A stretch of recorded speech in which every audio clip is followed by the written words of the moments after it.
自民党女性議員のフランス研修はなぜ叩かれたのでしょうか。税金ではないという嘘をついたのと、慰安旅行なのに慰安旅行ではなく、研修であるって嘘を2つついたことが僕の中では、いや違うでしょって思ってるんです。こんばんは。よく今の日本は経済が回ってないというか、みんな貧しいような雰囲気があるみたいな感じですが、今日江ノ島に行ったらすごい数のお客さんがいたし、高校生もいたし、みんな余裕のお金があるように思います。自分が高校生の頃は全然遊びに行けないくらい貧しかったので、普通に元気な気がしますが、どう思いますか？お金持ちと貧乏人の差が広がってます。なので、お金持ちの人は別に江ノ島だろうと秋葉原だろうと銀座だろうといろんなところにいてお客さんがいっぱいいて儲かってます。ただ、そういう繁華街に行くことができない貧乏な人というのがいっぱいいます。で、お金持ちの家の子供の高校生というのは、江ノ島だったり、なんか浅草だったりとか、なんか豊島園だったりとか、神社だったりとかにもいっぱいいます。なので、お金持ってる人たちがいろいろ目につくから、この国は豊かであるというのは実は間違いで、ハワイはどの国行っても豊かな人が集まって、それなりに賑わってます。アフリカでもね。なので、貧乏な人がどれぐらい貧乏なのかっていうことで、その国の経済が回ってるかどうかっていうのを見るべきで、その繁華街とかお金持ちを見て、その国の経済が回ってるかどうかを見るっていうのは間違いなんじゃないかなと思います。だから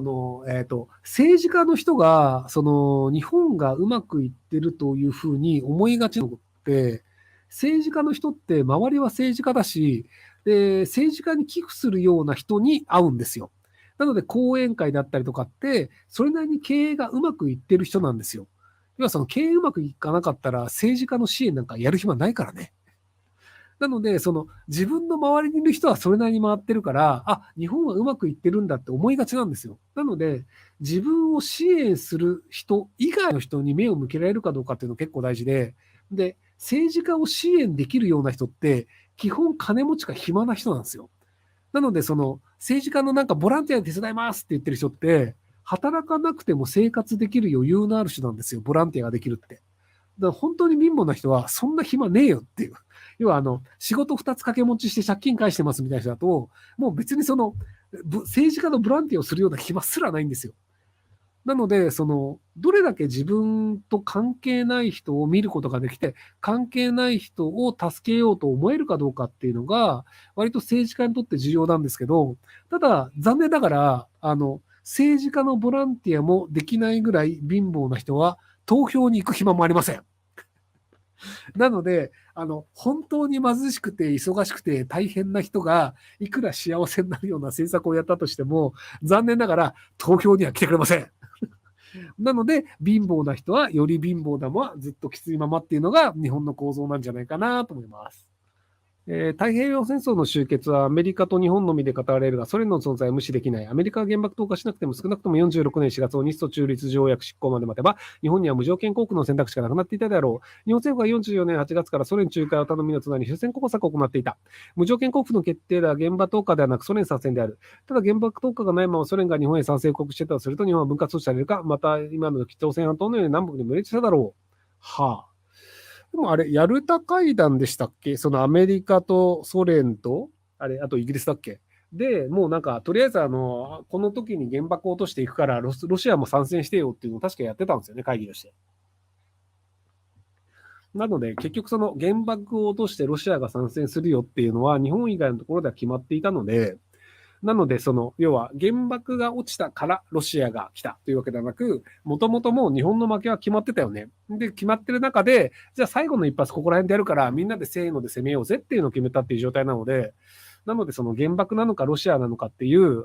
一つの要因で決まった話ではなく、長期的にはじわじわと負け続け、どう考えても国力足りないよねっていうところで、補給線も作れないまま、太平洋のいろんなところに戦線を伸ばしてしまい、で、格好撃破でどんどん攻められ、で、制海権も取られてしまい、で、その日本の上にもこう空襲が来るっていう状態になってしまったっていうので、まあ、あれは時間の問題で勝てなかったっていうのも、戦争始まる前に海軍の人たちが結論として出してたんですよね。なんだっけ。違うな。戦争の一番長い日じゃないか。だからその海軍の若手将校の人たちとかが集まって、日本の国力はこれです。アメリカの国力はこれです。で、この国力の中で戦艦を作れるとしたら何隻で、それを動かすための石油というのはこれぐらい必要です。で、日本は石油がこれぐらい取ることができますっていうのを、ちょっとずつ時間軸とともにこうやっていくと、どう考えてもアメリカと日本の国力の差っていうのは広がる一方なので、時間が経てば経つほど日本が不利になるから勝てないよね。なので、初っ端で飛行機でハワイぶん殴って、びっくりしたところで講和して、まあ、その停戦っていう形にするぐらいしかやりようがないよねっていうのは、割とその若手で合理的な人たちが考える海軍であれば、その海軍の結論としてはそうなってたんですよ。で、ところがどっこい、陸軍の方が割と、意見というか、発言力を持ってしまい、で、陸軍の人たちっていうのは、根性でなんとかなるよねっていうので、根性でなんとかしようとして、ならなかったっていうのがあるので、なので、そのアメリカ参戦がどうこうとか、そのロシアがどうこうというよりは、むしろその、日本の根性で何とかしようとするっていう考え方がある時点でもう負けは確定してたんじゃないかなと思いますけどね。20代後半の男です。私は増税賛成派なのですが、その理由が少子化改正かボムなので、日本人から税金を搾取して、海外からの留学生、移民に振り分けた方が将来的な日本存続につながるか、移民に振り分けた方が将来的な日本存続につながるのではないかと言っている方です。この考え、ひろきさんどう思いますか？その考えは、海外からの留学生、移民が、日本に残り続けて、日本に税金を払い続けるという、多分、誤解から来てるんですよね。あの、海外、海外出身で日本に住んでる人で、税金をまともに払ってる割合はかなり低いです。補足不可能なので、実態としてどれくらいの人がちゃんと税金を払ってるかっていうのは、調べてないし、調べようがないと思うんですが、金額ベースでいくとかなり低いです。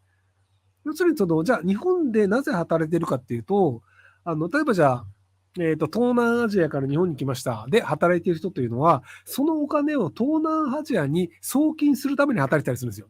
要は家族全員で日本に引っ越してきて暮らしてます。なので、海外にお金は1円も払いませんという人はほぼいません。まず、家族全員で日本に来るは無理です。要は、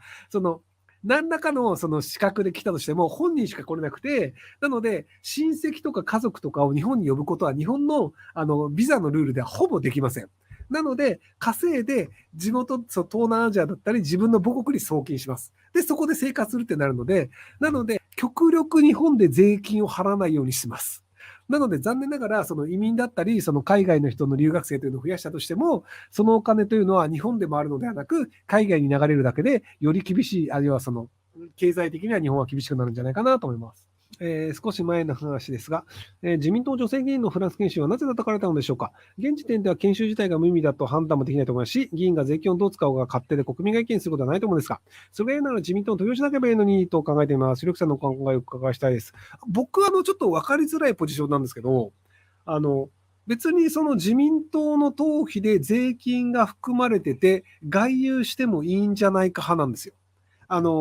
叩いてはいるんですけど、僕が女性局の方がフランスに行ったのを叩いたのは、嘘をついたからなんです。要は税金ではないですっていう嘘をついたから、いや、嘘は良くないよねって叩いたんですよ。でも、別に5年に1回、税金含めた自民党の党費で外遊をした慰安旅行です。慰安旅行なので、家族も連れてきます。これで英気を養って、また来週から頑張りますっていうのであれば、まあ、いいんじゃない慰安旅行だからっていう話なんですよ。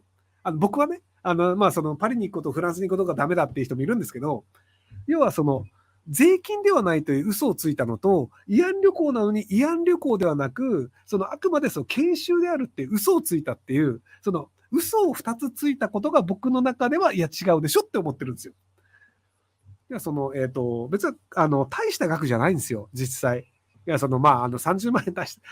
まあ、多分一人当たりなんか200万円ぐらいかかってるのが、なんか、党費とかで100万円ぐらい、なんか、いろいろこう、入って、なんとかごまかしてると思うんですけど、とはいえ、政治家になんか、5年に1回100万円ぐらい払うんであれば、大した額じゃないんですよ。日本の政府予算とか、政党交付金の額から考えたらね。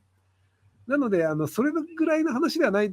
額としては別に大した話じゃないんですけど、問題は嘘をつくということであるっていう。なので、嘘つくのは良くないよねっていうところでちゃんと、なんか、対処してほしいなというふうに思ったんですけど。なので、別にこう、エッフェル塔の真似して、こう、なんか、写真撮るとか、至極どうでもいい話なんですよね。まあ、恥ずかしいなとは思いますけど。